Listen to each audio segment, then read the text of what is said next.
In Osrc News at 7, traditional leaders applaud Ayedatiwa's efforts in enhancing community welfare as APC campaigns in Akoko Northwest. Court restrains Central Bank of Nigeria from releasing monthly allocations to Rivers State government. President Tinubu urges understanding among stakeholders over Naira-based sales of crude. And from the foreign scene, authorities issue warning as torrential rains wreak havoc in Spain's northern region.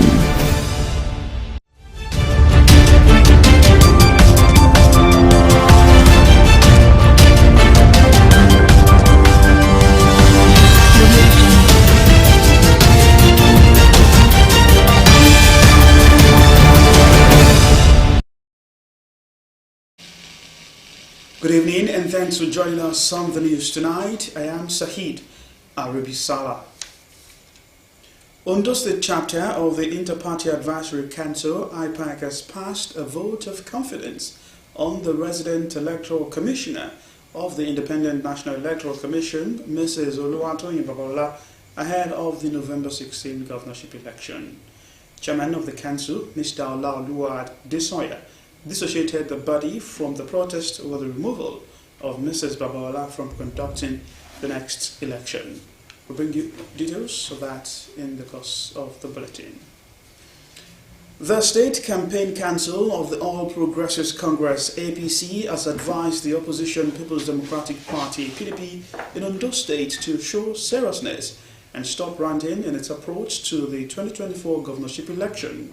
Spokesperson of the Campaign Council, Banji Okomo, gave the advice in response to what it called claims by the PDP.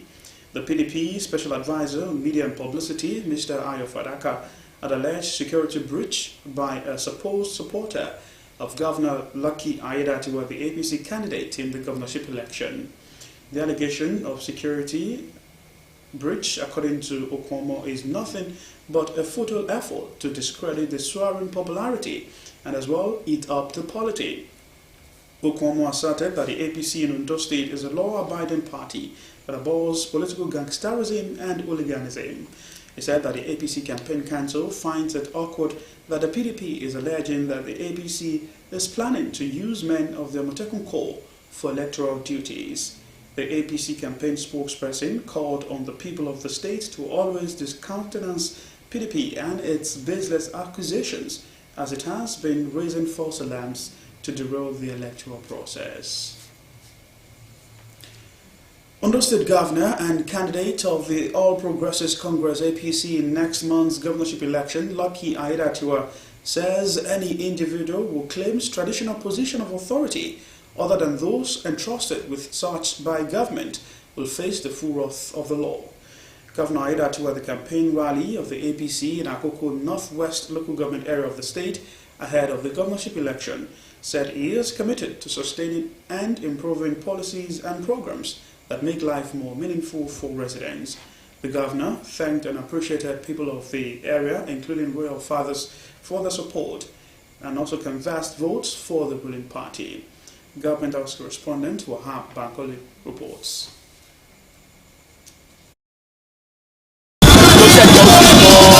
It was with fanfare and excitement that residents in Akoko Northwest local government area of Ondo State welcomed the campaign trail of the All Progressives Congress APC, led by the candidate of the party and governor of the state, Lucky Ayedatiwa, ahead of the governorship election.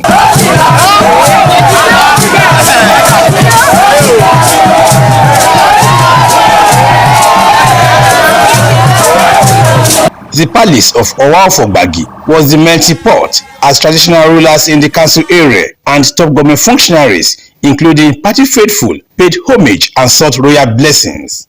The chairman, Council of Obas in the council area and the Owaofogbagi, Oba Olaseyinde Adetono, who spoke on behalf of other royal fathers, assured the governor of their unwavering support ahead of the election.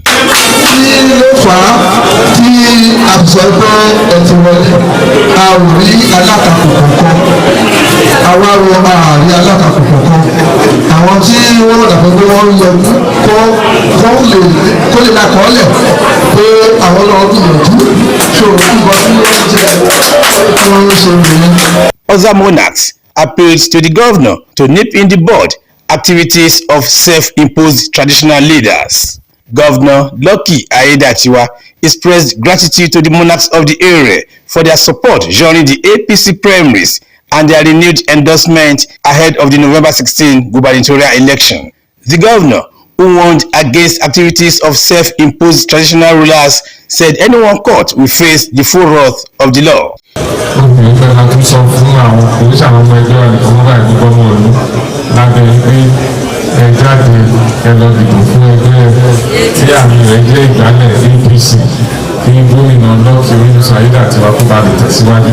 He renewed his commitment to develop the state while promoting the welfare of residents. While addressing party faithful in Irun Akoko, Governor Aiyedatiwa stressed the crucial role that their support will play in securing victory for the party in the coming election.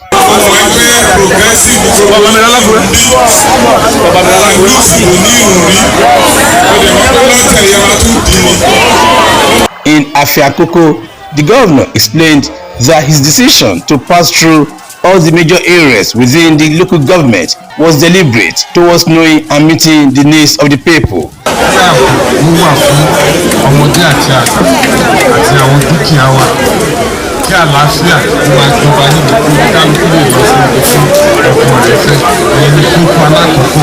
Some residents, while applauding the governor for his visionary leadership, highlighted some challenges facing the area. It was a carnival-like atmosphere at Okeagbe, headquarters of the local government, as Governor Aiyedatiwa was warmly received by jubilant supporters. The governor reaffirmed his administration's unwavering commitment to key areas, including security, infrastructural development, and agricultural growth. In a major political twist, the deputy governorship candidate of the Social Democratic Party (SDP), Mrs. Susan Gbemisola Alabi, was officially received to the ruling party.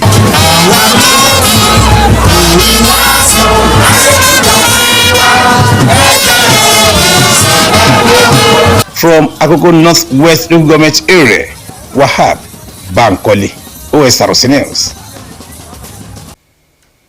A federal high court in Abuja has restrained the Central Bank of Nigeria (CBN) from further releasing financial allocations to the Rivers State government, pending when a lawful appropriation act is passed by a validly.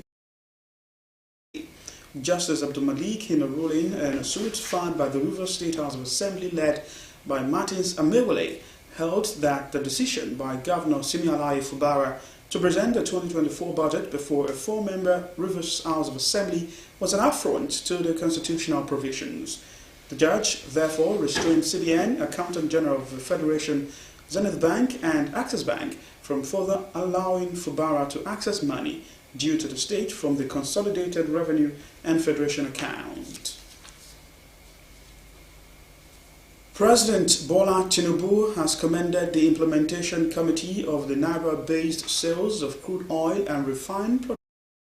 The President asked the members to resolve any teething problems, insisting that the government will not go back to the old way of doing things.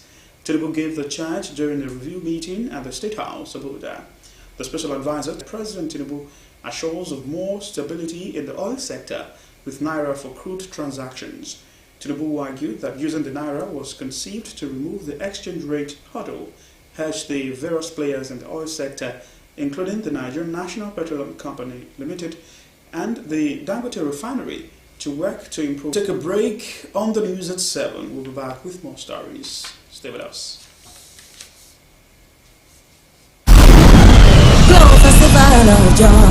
It's the Glow Festival of Joy and it's raining exciting prizes. Oh, for 120 days we take it to the max. Mind-blowing, loaded prizes.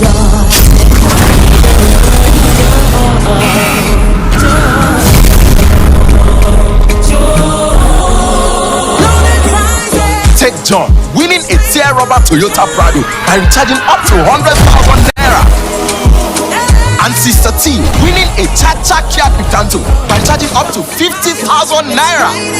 From the sky coming to you. Yes, The gifts are unloading joy all over Nigeria. From Toyota Prados to Kia Picantos, Keke Napep, generators, sewing machines, and even grinding machines. Just dial *611#. Choose your prizes, recharge the value for the month, and you too can win. Whoa, you too can win, oh!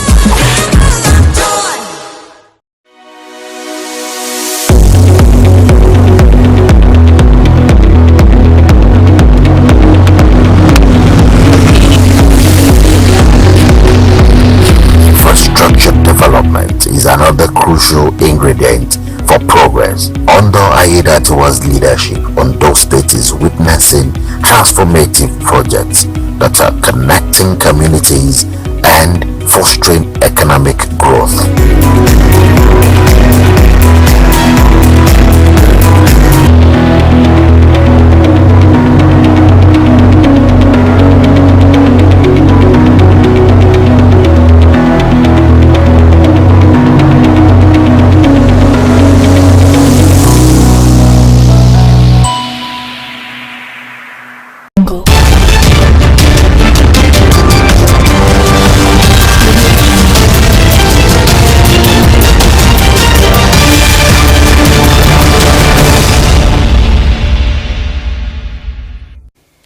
Thank you for joining us on the news tonight. You can watch us live on our website www.osrc.ng or follow us on Facebook at Osrc TV and on YouTube. You can subscribe to our channel, Osrc TV. Ondo. We'll now bring the report on the Inter-Party Advisory Council, where ahead of the November 16 governorship election in Ondo State, the state chapter of the Inter-Party Advisory Council, IPAC, has passed a vote of confidence on the resident electoral commissioner of the Independent National Electoral Commission, INEC, Mrs. Oluwatoyin Babaola. Chairman of the council, Mr. Olaoluwa Adesonya, dissociated the body from the protest over the removal of calling for the removal of Mrs. Babaola from conducting next month's election. Details is presented from our studio. Addressing newsmen, the chairman of the Inter-Party Advisory Council, IPAC, and electoral commissioner in the state, Oluwatoyin Babaola, before the November 16 governorship election, the People's Democratic Party, PDP, had earlier called for the removal of the resident electoral commissioner, alleging her of having vested interest in the election. Also, a youth group stormed the INEC office in Abuja to call for the removal of the reg. In response to all these moves, Adesonya said IPAC has carried out its comprehensive findings on the matter, with the conclusion that there was no need for the removal of Mrs. Babaola before the poll. IPAC affirmed that INEC in Ondo State, under the watch of the state's resident electoral commissioner, Mrs. Oluwatoyin Babaola, has carried the council along in all the commission's activities for the forthcoming November 16 governorship election. That the alleged connivance of the state reg with any political party so subvert the coming November 16 before governorship election is false and cannot be substantiated whatsoever. At the level of IPAC, we know the level of neutrality of the reg, and she has been telling us that she has no interest in any individual or any political party. Mr. Adesonya maintained that IPAC has absolute confidence in the ability of the state resident electoral commissioner to conduct a free, fair and credible election in November. IPAC on those states have absolute confidence in the ability of the state resident electoral commission, Mrs. Oluwatoyin Babaola, to conduct free, fair, credible and conclusive election in the forthcoming November 16, 2024 governorship election in Ondo State. IPAC in Ondo State hereby advise the national chairman of INEC, Professor Yakubu, to ignore the call for the redeployment of Ondo State reg. The Inter-Party Advisory Council therefore called on security agents to monitor and arrest hired political thugs that may disrupt peace before, during and after the governorship election in Ondo State. Still staying with activities in the build-up to the November 16 governorship election in Ondo State as part of efforts to ensure a credible and violence-free election in the state, the National Youth Council of Nigeria, Ondo State Chapter, in collaboration with the National Orientation Agency, has hosted an interactive session for youths in Akure. The event, tagged the Ondo State Youth Summit, focused on promoting unity and peace. The state chairman of the Youth Council, Matthew Kumolawa, said the summit aimed to educate youths on electioneering ethics and their responsibilities before, during and after the electoral process. Osrc Omorunlangbeji reports that speakers, including Osrc chairman Mr. Kunle Adebayo, contributed insights to the discussions, highlighting the importance of youth engagement in fostering a peaceful electoral environment. The National Youth Council of Nigeria, in collaboration with National Orientation Agency and other stakeholders, engaged young people in Ondo State to emphasize the importance of knowing their rights and participating meaningfully in the upcoming November 16 governorship election.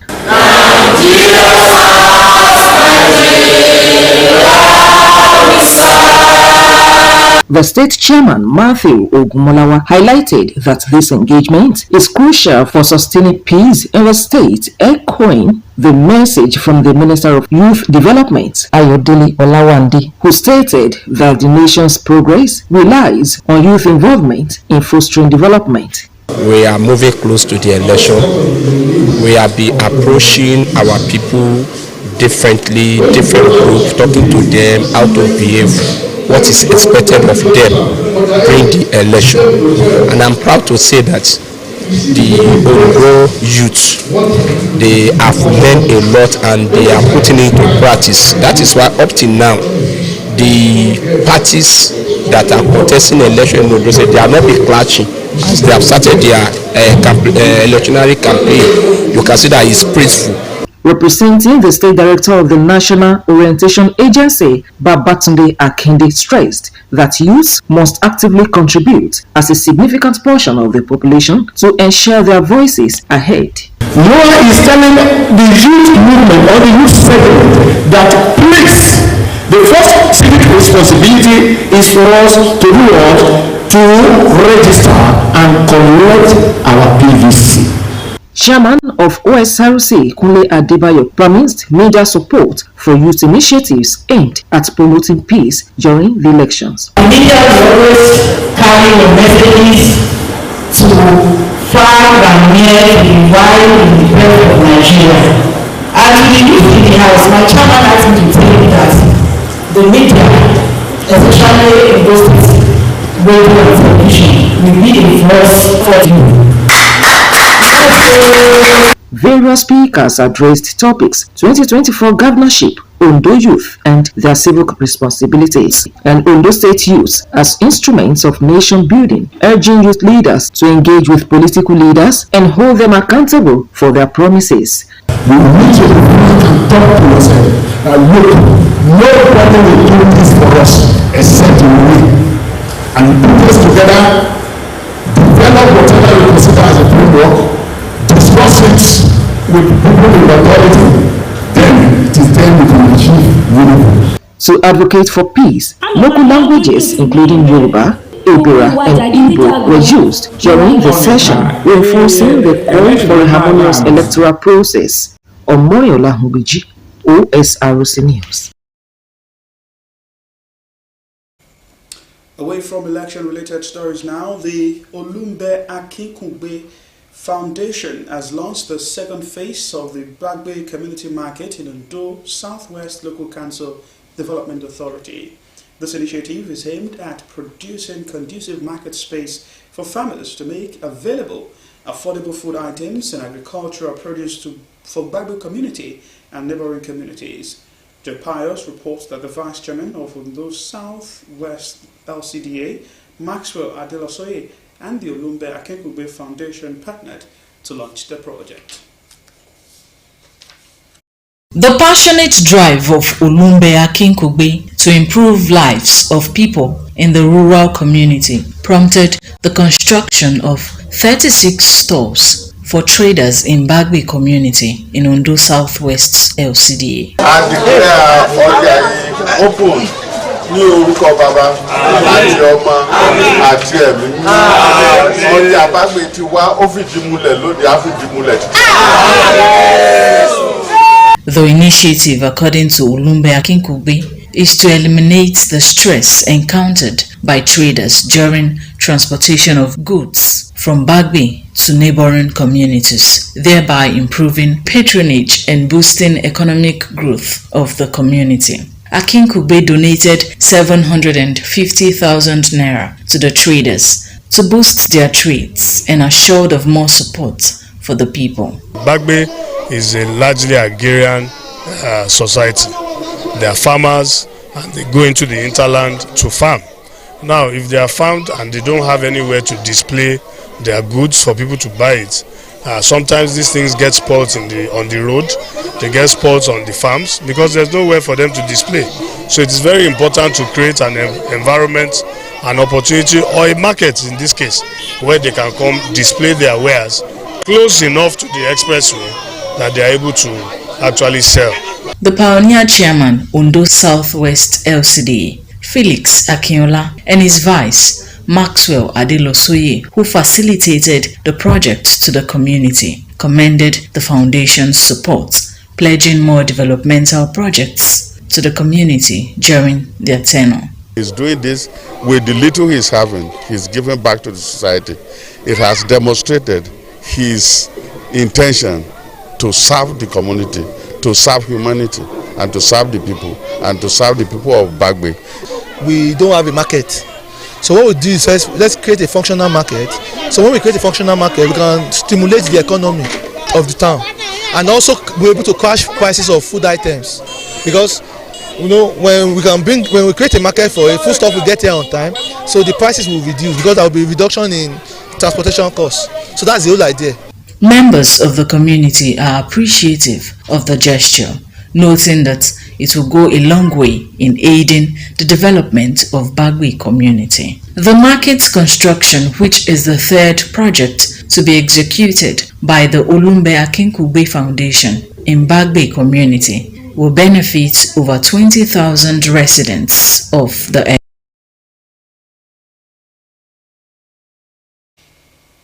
An APC stalwart, Olabanji Atomoide, has distributed food items to vulnerable community members in Akure South and Akure North local government areas of Ondo State. This initiative aims to alleviate the hardships faced by residents due to the current economic situation, while also garnering support for Governor Lucky Aiyedatiwa ahead of the upcoming election. According to Joe Pius, over 1,000 individuals benefited from this charitable effort. Report.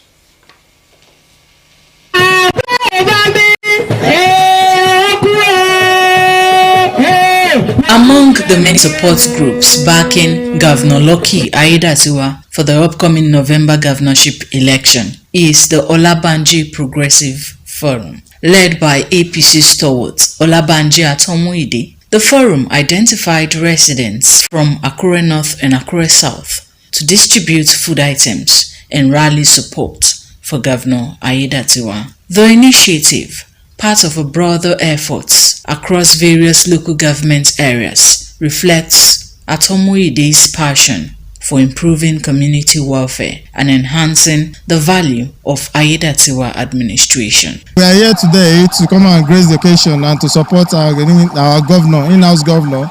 I want him to come in again. So we really need these votes now, and this is going to benefit us in Akure South very much. It's more than palliative actually. I'm trying to create awareness to people of Ondo State at large as well, and to people of Akure South and Akure North, because most of them don't have a mobile phone, they don't have TV, they don't have radio to really know exactly what's going to happen on the November 16th. So doing something like this, doing a program like this, people will come out, they will understand the purpose of November 16th, they will know actually what they really want to do, and they will know exactly what to do. Speaker of the Ondo State House of Assembly, Olamide Oladiji, praised Atomoide for the initiative, noting its potential to alleviate community challenges. When you look at the number of foodstuffs and the population that is about feeding, I think we should say kudos to him. So I want to use this opportunity to appreciate him for supporting Mr. Governor, and that is why I am here to identify with him. APC chairman for Akure South, Fesobia Kimolayon, also commended the gesture, emphasizing its importance in easing hardships faced by residents amid current economic difficulties. Mo tún fi àsìkò ìdúpẹ́ lọ́wọ́ Honorable Olabanji Atomuyide tó gbé programu láyé kalẹ̀ láti fi sọ́pọ́tì Governor Lucky. Ẹ̀dùn ẹ̀jẹ̀ ká jáde ká dìbò. Ìrì ọ̀tẹ̀ yá jẹ́ ti gbogbo wa o. The distribution process was conducted transparently to ensure that assistance reached those most in need.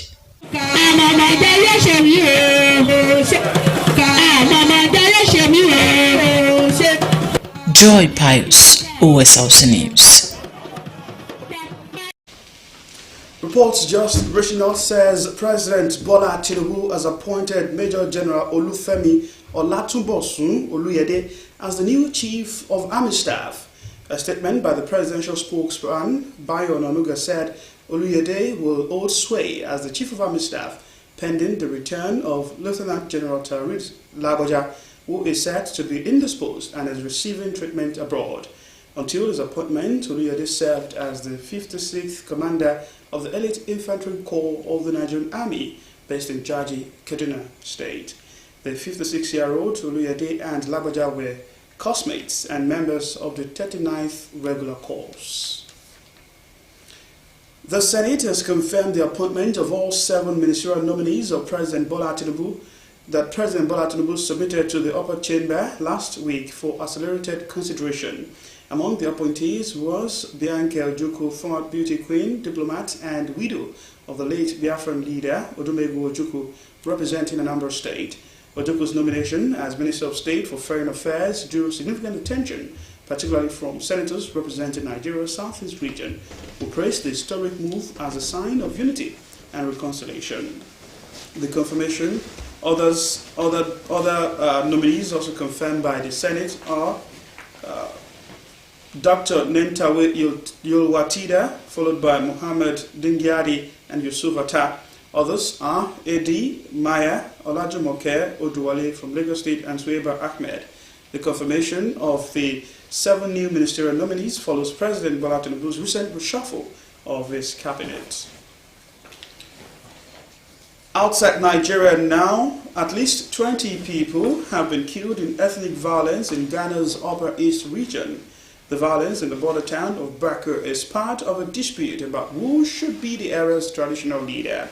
Hundreds have been displaced and businesses shut. Kule Ariop has details. Demanding an end to killings in their town, the protesters say they no longer feel safe in Boko. The violence has brought life in the trading town to a standstill. Gangs are calling on their leaders to take action. So the killing in Boku is very bad. The killing in Baku is very bad. The killings in Wali Wali is also very bad. They are imposing a curfew in Baku, but there should also be a curfew in Wali Wali. The government has deployed extra security forces in the area, and a nighttime curfew has been imposed. Boku residents say that is not enough. Because what is happening here is the same thing that is happening in Wale Wale. They put them under curfew, but they said they will never obey the curfew. In Bauku too, we will not obey the curfew. It is not the first time that ethnic violence has broken out over who should be the area's traditional leader. Local officials say dozens have been killed in the area in the past 3 years. The latest conflict started after a disputed traditional leader came to Boku. On Thursday, state security were able to move in 4 pickups, black pickups, and brought. Spanish state media says that at least 13 people have died in flash floods. Authorities in some of the worst hit areas are advising people to avoid all non-essential travel following the heavy rain. And to end the news tonight, another look at the major stories. We told you that traditional leaders have applauded Governor Lucky Aiyedatiwa's effort in enhancing community welfare as the All Progressives Congress APC campaigned in Akoko. It was informed